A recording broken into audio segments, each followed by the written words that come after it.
Day 19, fitness tips.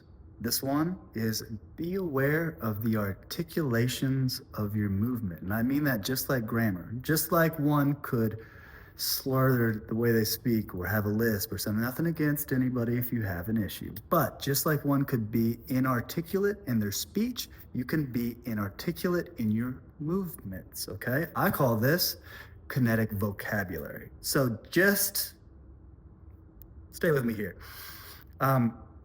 I can move in each joint. This would be like the grammar of my movement, of my kinetic vocabulary. I can move joints together. That's like a word. And then if I put multiple words together, that would be like a sentence. It's like an athletic action or a dance or getting up and getting down. So I don't know if you've noticed how different people move, or maybe you're not confident with the way you move. I implore you to become self-aware, look into the mirror, and grow in the articulations in your movement. And that's what the tip is. Become aware of how articulate your movements are or aren't. And this is where we have to have the ability to have some grace on ourselves. Hey, sometimes we're kind of clumsy or it's not as good. Every Olympic athlete is trying to work on the subtle articulations of every detail because they're not 100% perfect. They're 99% perfect, okay?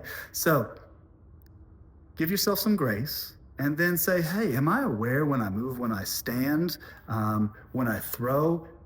How am I moving? How am I holding my posture? How am I interacting? And we're going to talk a little bit further about kinetic vocabulary and moving yourself. I want you to have good mastery of moving yourself. You can't outsource that. You're stuck with yourself.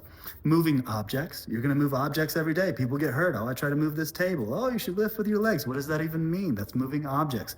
Good vocabulary, kinetic vocabulary, and locomotion, which we talked a little bit about gait. So we can move self, we can move objects, and we can have locomotion patterns. And I want you to have good vocabulary of that, and I want you to become aware of the articulation of your movements. And if you can speak to the world as you interact with the world more articulately.